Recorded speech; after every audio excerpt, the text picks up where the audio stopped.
요한복음 6장 60절부터 71절입니다. 이 말씀 교독하겠습니다. 제자 중 여럿이 듣고 말하되 이 말씀은 어렵도다 누가 들을 수 있느냐 한데 예수께서 스스로 제자들이 이 말씀에 대하여 수군거리는 줄 아시고 이르시되 이 말이 너희에게 걸림이 되느냐 그러면 너희는 인자가 이전에 있던 곳으로 올라가는 것을 본다면 어떻게 하겠느냐 살리는 것은 영이니 육은 무익하니라 내가 너희에게 이른 말은 영이요 생명이라 그러나 너희 중에 믿지 아니하는 자들이 있느니라 하시니 이는 예수께서 믿지 아니하는 자들이 누구며 자기를 팔자가 누구인지 처음부터 아심이러라. 또 이르시되 그러므로 전에 너희에게 말하기를 내 아버지께서 오게 하여 주지 아니하시면 누구든지 내게 올 수 없다 하였노라 하시니라. 그때부터 그의 제자 중에서 많은 사람이 떠나가고 다시 그와 함께 다니지 아니하더라. 예수께서 12 제자에게 이르시되 너희도 가려느냐 시몬 베드로가 대답하되 주여 영생의 말씀이 주께 있사오니 우리가 누구에게로 가오리이까 우리가 주는 하나님의 거룩하신 자인 줄 믿고 알았사옵나이다. 같이 읽습니다. 예수께서 대답하시되 내가 너희 12를 택하지 아니하였느냐 그러나 너희 중에 한 사람은 마귀니라 하시니 같이 있습니다. 이 말씀은 가롯 시몬의 아들 유다를 가리키심이라 그는 12 중에 하나로 예수를 팔자러라. 아멘. 드디어 6장을 마치는 날입니다.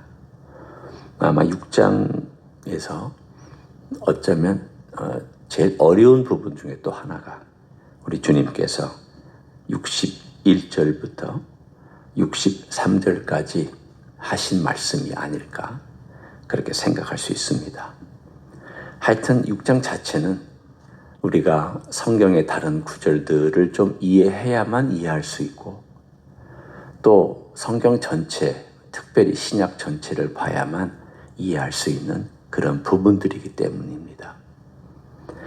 특별히 오늘 말씀은 예수님께서 십자가에서 죽으신 이후의 이야기까지도 언급하셨습니다. 우리는 어제 내 살을 먹고 내 피를 마시는 자는 내 안에 거하고 나도 그 안에 거한다 라고 하는 56절의 말씀 그리고 55절 또 그 앞에도 나온 말씀을 함께 나눴습니다. 떡이 떼어지면 입속에 들어가죠. 또 포도주가 부어지면 내 입속에 들어가기 위해서 부어진다는 뜻입니다. 그러면 내 몸으로 들어갑니다. 그러니까 결국은 떡은 떼어져야 되고요. 물론 입안에서 씹히는 건 당연한 거긴 하지만 포도주는 부어져야 됩니다. 그러면 그것이 뭘 상징하느냐? 예수님의 죽음을 그대로 상징합니다. 예수님의 몸이 깨어져야 되고 예수님의 피가 흘려져야 그것이 우리들에게 들어올 수 있습니다. 이 말은 예수님의 살이 진짜 들어오고 신체나 육체적인 어떤 살이 그분의 피가 직접 들어온다. 그 뜻은 아닙니다. 주님께서 그것을 행하셔야 그 행하였던 죽음을 통해서 우리에게 효력이 있다는 뜻입니다. 그 효력이 있는데 그 효력을 누가 가지고 들어오느냐? 신비롭게도 하나님의 영이신 성령께서 가지고 들어오십니다.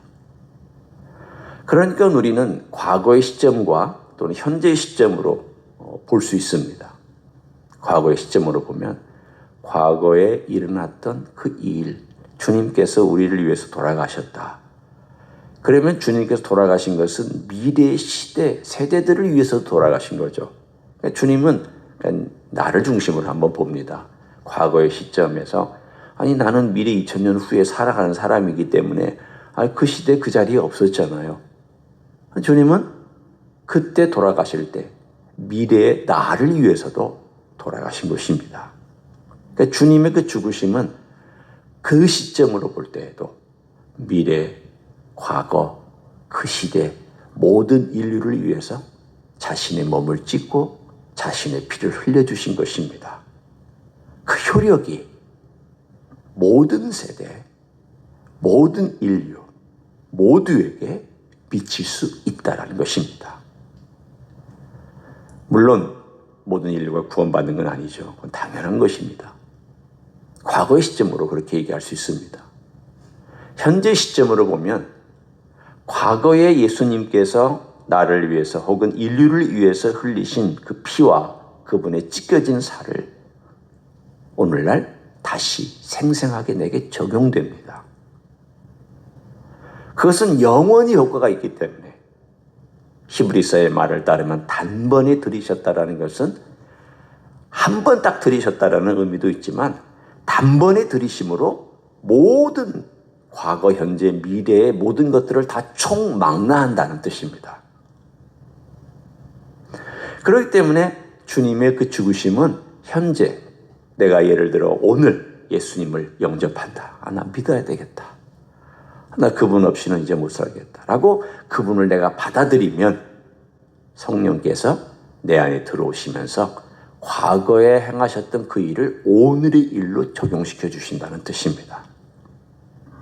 그래서 제가 과거의 시점에서 보거나 오늘의 시점에서 보거나 예수님의 살과 피라고 하는 그 의미는 항상 내 안에 들어와 있어야 되고 그것은 또한 내 삶을 지탱하는 가장 기본적인 힘입니다. 왜 기본적인 힘이냐? 내가 살다가 또 죄짓잖아요.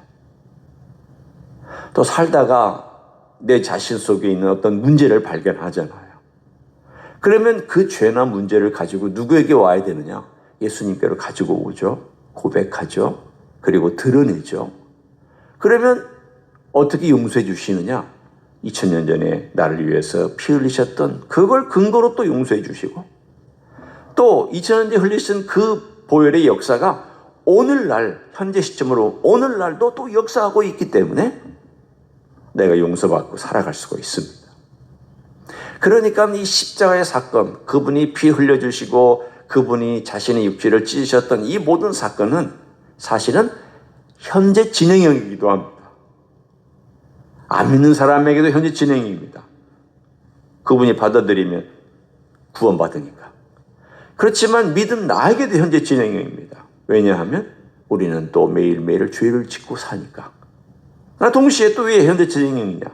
우리가 어제 본 것처럼 내 안에 거하고 하는 그가 내 안에 거하고 나도 그 안에 거한다라고 하는 바로 이것은 또한 현재 진행형이기 때문입니다. 예수님이 내 안에 거하시고 또 나도 그분 안에 거한다 라고 하는 신비로운 연합이 현재 진행형입니다. 그런데 오늘 있는 말씀은 그 이유를 말하고 있습니다. 그 다음을 말하고 있습니다. 자, 한번 보십시오. 사람들이 다 어렵다고 합니다. 거기까지만 해도 어려운데 그 다음이 또 어렵습니다. 예수님은 어렵다고 해도 예수님의 하시고 싶은 말씀을 멈추지는 않으셨습니다. 왜냐하면 그 다음 말씀은 제자들이 아무리 믿었다 할지라도 깨닫기까지는 시간이 걸리는 일이었기 때문입니다. 언제 깨달았느냐? 성령님이 내려오시고 나서야 이게 무슨 뜻인지를 알았습니다. 그러니 그 주변에 있는 사람들은 이해하지 못하면 말할 것도 없습니다. 무슨 뜻인가 한번 봅니다. 62절. 그러면 너희는 그 다음 단계를 말하는 것입니다. 인자가 이전에 있던 곳으로 올라가는 것을 본다면 어떡하겠느냐? 이걸 바꾸어 얘기하면 너희들은 앞으로 인자가 다시 하늘로 올라갈 것을 볼 것이다 라는 것을 이렇게 돌려서 말씀하셨습니다. 그러니까 55절, 56절은 십자가 사건을 얘기하고 있고요. 그분의 죽으셔야만 하는 이야기를 하고 있고, 그리고 62절에 와서는 그분의 부활과 승천을 얘기하고 있습니다. 아니 6장에 이 모든 게 다 들어있다는 것이 너무 신기하죠? 이 6장 전체에 기독교 핵심이 다 들어있습니다. 십자가 들어있죠. 예수님의 죽으심의 의미가 들어있죠. 그리고 거기에는 부활 승천이 들어있죠. 그리고 그 다음을 보십시오. 63절. 살리는 것은 영이니 육은 무익하니라. 여기서의 영은 성령을 말합니다. The Spirit. 관사가 붙어 있습니다. The Spirit. 그 영입니다. 그 영은 누구를 말씀하고 있느냐 하면 바로 우리가 성령이라고 말씀하고 있는 성삼위 하나님의 삼위가 되시는 세 번째 위격이 되시는 성령님입니다. 성령님이 너희를 살린다라는 거예요. 그러니까 결국은 내가 이 모든 것들을 다 한다. 내 살도 주고 내 피도 줄 거다. 나는 너희를 위해서 기꺼이 나를 희생하고 나는 너희를 위해서 내 자신을 줄 거다. 그렇지만 내가 승천한 다음에 너희를 살리는 일은 누가 하느냐? 성령께서 오셔서 할 것이다. 성령께서 오셔야 우리가 산다는 거예요. 그 다음 말씀이 바로 그 말이에요. 살리는 것은 영이니 육은 무익하다. 바꿔 얘기하면 너희가 이제까지 인간의 육신적인 혈통이나 육정이나 인간의 지식이나 종교나 전통이나 인간의 가지고 있는 수단과 방법이나 교육으로는 아무 의미가 없고 너희를 살리지 못한다. 우리가 요한복음 1장에서 말씀을 이미 나눴잖아요. 요한복음 1장 제가 다시 읽어드립니다. 1장 13절 12절 영접하는 자 그 이름을 믿는 자들에게는 하나님의 자녀가 되는 권세를 주셨으니 이는 혈통으로나 육정으로나 사람의 뜻으로 나지 아니하고 오직 하나님께로부터 난 자들이니라. 하나님께로부터 난 자들이 누구를 통해서 난 자들인가 하면 하나님께로부터 온 영, 하나님의 영, 성령님을 통해서 하나님으로부터 난 자들이 되어야 그게 진짜 하나님의 사람입니다. 지금 그 말씀을 하고 있습니다. 여기 6장 63절에서 성령께서 살려야 그게 진짜 살리는 거다. 너희들이 다른 방법으로 살려고 노력하지도 말고 하지도 마라. 그건 말도 안 되는 일이다. 너희들이 육신을 의지해서 할 수 있는 게 뭐냐? 육신은 죽는다. 육신에 도모하고 있는 것들은 망한다. 제가 그걸 읽어드릴까요? 이 부분에 관한 주석이 바로 로마서 8장입니다. 여러분이 나중에 이 로마서 8장을 좀 더 읽어보시면 되는데 제가 일단 몇 구절만 읽어드리도록 하겠습니다. 8장 5절이에요. 로마서입니다. 육신을 따르는 자는 육신의 일을, 영을 따르는 자는 영의 일을 생각하나니 육신의 생각은 사망이요 영의 생각은 생명과 평안이니라. 육신의 생각은 하나님과 원수가 되나니 이는 하나님의 법에 굴복하지 아니할 뿐 아니라 할 수도 없습니다. 육신에 있는 자들은 하나님을 기쁘시게 할 수 없느니라. 만일 너희 속에 하나님의 영이 거하시면 너희가 육신에 있지 아니하고 영이 있나니 누구든지 그리스도의 영이 없으면 그리스도의 사람이 아니라. 오늘 이 말씀을 63절에 나오는 살리는 것은 영이니 유익은 무익하다라고 하는 이 간단한 한 구절을 사도 바울은 길게 설명해 주고 있습니다. 우리가 좀 더 이해할 수 있도록. 바꿔 얘기하면 하나님의 영, 그리스도의 영이 없는 사람은 아무리 흉내를 내도 그리스도인이 아니다. 성령께서 하시는 일이어야만 한다는 거예요. 예수님은 명확하게 말씀하셨습니다. 그래서 63절에 보면 내가 너에게 이른 말은 영이요 생명이라. 결국 하나님의 영이 들어와야 진짜 생명의 역사가 일어나는 것을 연달아 말씀해 주셨습니다. 여러분, 이제 이것을 우리가 한번 정리해 봅니다. 우리가 예수님께서 나를 위해서 피 흘리시고 육신을 찢으시고 고통을 당하셨다는 것을 내가 받아들인다는 것은 내가 영접한다는 뜻이죠.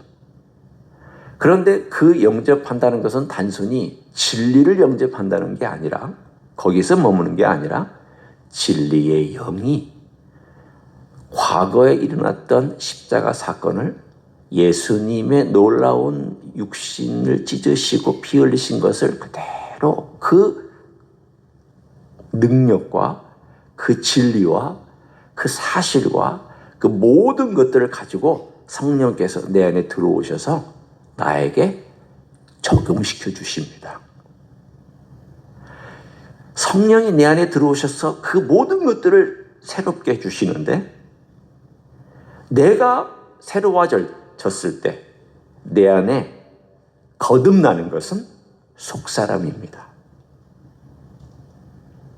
여러분의 속사람이 거듭났습니다. 우리가 니고데모하고 얘기할 때 주님께서 너 거듭나야 된다 라고 하신 말씀이 여기입니다. 어떻게 거듭납니까? 어머니 뱃속에 들어갔다 다시 나와야 됩니까? 네가 유대인의 스승으로서 그건 말이라고 하느냐? 영으로 나야 된다는 걸 말씀하고 있는, 지금 요한복음의 이야기가 계속 연결되어 있습니다. 혈통으로나 육종이 아니다. 인간의 방법이나 종교가 아니다. 심지어는 너희들이 십자가에서 예수님이 나를 위해 돌아가셨군요 라고 믿는 사실만 가지고도 안 된다. 성령께서 그 모든 것들을 다 갖고 들어와서 내 보혈과 내가 너희를 위해서 흘린 사랑을 너희들의 영혼 깊숙한 곳에서 덮어주고, 그 속사람을 힘있게 하고, 새롭게 태어난 그 속사람을 힘있게 하고, 늘 그 속사람이 새로워져야 네가 살아가는 거다. 우리가 처음 중생에서 태어나면 이 속사람이 태어나는 거예요. 여러분 안에 속사람이 있어요. 사도 바울이 속사람은 뭐라고 얘기했냐면 우리의 속은 날로 새롭도다 라고 얘기했어요. 우리 겉사람은 후패하나 겉은 후패하나 속은 날로 새롭도다. 이 속사람은 새로워져야 되는데 날마다 새로워지는 사람이 있고 새로워지지 못하는 사람이 있어요. 가만히 있어도 새로워진다는 뜻은 아니에요. 사도 바울이 말하는 그 내용은, 고린도서 4장의 말씀의 내용은 가만히 있어도 속사람이 새로워진다는 건 아니에요. 예수님의 생명으로 날마다 새로워져야 됩니다. 우리는 질그릇입니다. 참 깨지기 쉽습니다. 금가기 쉽습니다. 오염되기 쉽습니다. 그러나 예수님의 생명을 담고 성령께서 우리 안에 가져다 주신 예수님의 생명을 담고 성령께서 우리 안에 가져다 주신 그 사랑을 담고 성령께서 가져다 주신 예수 그리스도의 모든 인격을 담고 그 질그릇 안에 그걸 담고 매일매일 적용하면서 살아가는 사람만 새로워집니다. 그 사람만 겉사람의 지배를 받지 않습니다. 그 사람만 육신의 지배를 받지 않습니다. 우리는 영의 사람이지만 육신의 지배를 받으면 육신의 사람이 됩니다. 아무리 속사람이 새로워져서 있다 할지라도 속사람의 능력을 발휘하지 못해요. 왜냐하면 우리 속사람은 죄를 이길 만큼 강하지 않기 때문이에요. 여러분 스스로나 제 스스로 절대 하지 못합니다. 성령께서 내 안에서 속사람을 도와주셔야 되는데 어떻게 도와주시느냐? 성령의 능력은 하나님이시니까 도와주시지만 내게 예수님의 인격을 심어주시고 내게 예수님의 성품을 심어주시고 내게 예수님의 사랑을 심어주시고 죄 지었을 때는 예수님의 보혈을 덮어주시고 내가 또한 주님의 도움이 필요할 때는 그 돕는 지혜로 나를 도와주시고 모든 것을 성령께서 내 안에서 예수님을 중심으로 일하시는 줄 믿습니다. 오늘 그 얘기를 주님께서 하셨습니다. 그러니 이 말을 어떻게 이해해요? 어떻게 그들이 그 자리에서 이걸 따라갈 수 있습니까? 그러니까 모른다고 하고 있죠. 그러나 오늘 중요한 메시지가 하나 있어요. 60절 결론입니다. 우리도 잘 모를 수도 있고요. 힘들 수도 있지만 주님의 마음이 기쁘셨을 것 같은 표현이 나옵니다. 우리가 주는 하나님의 거룩하신 자이신 줄 그 다음에 뭐라고 되어 있습니까? 믿고 알았사옵나이다. 알고 믿었다고 하고 하지 않았죠.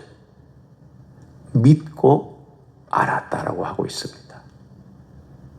그게 중요합니다. 여러분, 우리는 다 모릅니다. 우리가 예수님 다 모릅니다. 예수님의 사랑 다 모릅니다. 믿고 알아가는 거예요. 믿고 깨달아가는 거예요. 아, 예수님은 나의 주님. 나를 죄를 위해서 돌아가신 분. 나에게 사랑을 베푸신 분. 그리고 성령님을 통하여서 내 안에 들어오시는 분. 그리고 성령께서 내 안에 계셔서 나는 영의 사람으로서 살아가야 되고 매일매일 그분의 능력에 의지해서 오늘 본문에 있는 것처럼 믿고 알아가는 사람. 알아가기 때문에 믿는 게 아니라 믿었기 때문에 알아가는 그러한 신앙인으로 오늘 하루도 예수님의 형상이 여러분의 삶 속에서 강하게 나타나시기를 예수님의 이름으로 간절히 축원합니다. 기도하겠습니다. 감사합니다. 우리 주님께서 십자가에서 살을 찢으시고 피를 흘려주셨기 때문에 그 모든 행하신 공로가 성령님이 가지고 우리 안에 들어오셔서 우리에게 적용시켜 주신 걸 감사드립니다. 주님의 그 놀라우신 공로 때문에 우리가 살게 되었고 죄 용서받고 아버지라고 부를 수 있게 되었으며 하나님 백성 되고 하나님의 자녀가 되었음을 믿고 감사를 드립니다. 하나님의 영이 아니시면, 성령의 영이 아니시면, 성령의 역사가 아니시면 우리가 어찌 예수님을 나의 구주라고 하나님의 거룩하신 분이라고 그리고 나의 구세주라고 나의 목자라고 고백할 수 있었겠습니까? 또한 하나님을 아버지라고 고백할 수 있었겠습니까? 이 모든 것 성령께서 내 안에 계셔서 하시는 일인 줄 믿고 감사드립니다. 그와 동시에 우리는 매일매일 주님의 형상을 바라보고 주님을 갈망하며 예수님의 생명과 예수님의 사랑과 예수님의 인격과 예수님의 성품과 예수님의 지혜와 예수님의 모든 것이 내 안에 들어와 그것이 뿌리를 내리고 그것이 열매를 맺는 놀라운 역사가 있도록 성령께서 도와주시옵소서. 이제는 우리 구주 예수 그리스도의 은혜와 하나님 아버지의 극진하신 사랑과 성령 하나님 교통하심의 역사가 오늘도 우리 주 예수 그리스도 내 중심에 계시고 모든 내 삶을 다 통치하시는 주로 그리스도를 모시고 살기를 소원하는 이 자리에 참여한 모든 종들 위에와 주임제 히스교회 위에와 이민교회들과 한국교회들과 선교사님들 위에 이제부터 영원히 함께 하실지어다. 아멘.